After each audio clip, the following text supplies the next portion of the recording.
Now, you may have noticed the people in charge have a tendency to use fear and panic to get what they want, and what they want is to get richer and more powerful. Obviously, they did it with COVID quite effectively. They're doing it with a lot of things, but nothing is more effective for the left globally than climate politics. This is an existential crisis. We're all going to die unless you obey and make us more powerful. Bring us the Green New Deal or we are all dead. That's what they're telling you. They're not actually trying to win you over or explain anything. They're trying to whip you into a panic. So you have to ask yourself, where will this go if we let them do it? Well, look to Europe, which is about 5 years ahead of where we are now in the United States. Look what's happening in the Netherlands right now.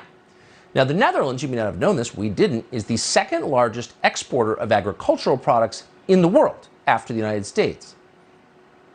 This week, in the name of fighting climate change, the government there ordered farmers to slash emissions from their cows by 50%. Now, keep in mind, this is happening exactly the moment when China and India, the fastest growing economies in the world, are using more fossil fuels than ever. But no one ever says a word about that because you can't criticize China or India. But your cows are emitting too much. So this new order in the Netherlands would have the effect of destroying agriculture in the Netherlands. So farmers weren't for it. And to their great credit, there's still enough testosterone among Dutch farmers to protest it. And the police? Well, they opened fire. In one case, they opened fire on a 16-year-old boy driving a tractor. Watch this. Kijk, deze gaat ervoor spelen. Nee joh, hey, wapens jongen, wapens! Hey, wallah, rij weg jongen, rij weg! Wapens is dat! So that's Western Europe, and one of the supposedly most civilized countries in the world. This is what climate activism actually looks like. Men in uniforms shooting at 16-year-olds. But the protest didn't stop because for the farmers, for the country, everything is at stake. Dutch farmers just sprayed manure on a city hall. You're seeing that footage on your screen right now.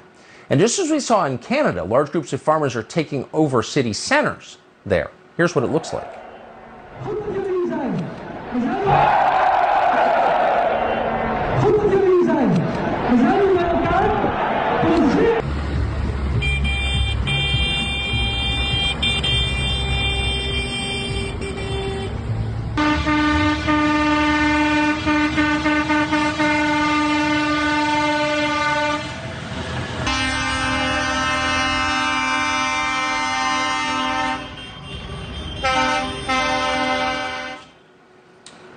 It's a big story. It's gotten virtually no coverage in the United States, but we can learn a lot from what's happening in the Netherlands tonight. What exactly is this about, and what do you think that it means?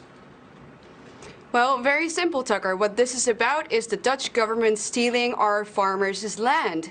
And they're doing this under the guise of a made-up nitrogen crisis. And that is basically going to put most of these farmers completely out of business. And thankfully, the Dutch farmers aren't having it. So they're going out on the streets, they're blocking distribution centers, they've blocked the high roads, they are fighting back. And they're right to do so. This is their life's work. They're really at their wits' end. They're devastated by what the government is doing. And, well, it's very clear that the government is not doing this because of a nitrogen crisis. They're doing this because they want these farmers' land, and they want it to house new immigrants. They also want it because the farmers are obviously standing in their way of the great reset plans that they have for us.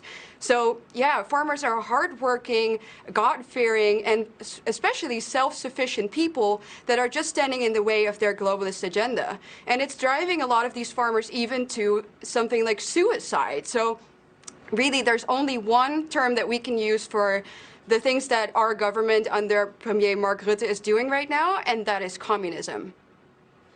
So messing with a food supply tends to cause food crises and then famines. You're seeing this in the developing world thanks to climate activism and the war in Ukraine. Are normal Dutch citizens who aren't farmers worried about what happens when you shut the farms down? Absolutely, they understand it. No farmers, no food. And that's why the farmers have blocked these distribution centers, because within a matter of a couple of hours, we saw that the supermarkets were empty. And ordinary citizens understand this. The problem is that the state doesn't seem to understand this, or it's what they want. And the police have responded in an incredibly violent way. So as you guys have seen now, They have even shot at a 16-year-old boy. These are not things that you should see in free Western countries, especially not targeted towards peaceful protesters, but it's happening. And not just the Dutch people, everyone around the world, and especially you in America, should be supporting our Dutch farmers because, well, this could be happening to you. It's actually the very reason why I'm wearing this handkerchief right now. It's become the symbol of these farmers' resistance, and they're doing it so courageously, and they have the manpower to do it, so they really deserve your full support. We should be worried about the big things, and the food supply is the biggest thing. So I appreciate that explanation. Eva Vlaardingerbroek, thanks so much for joining us.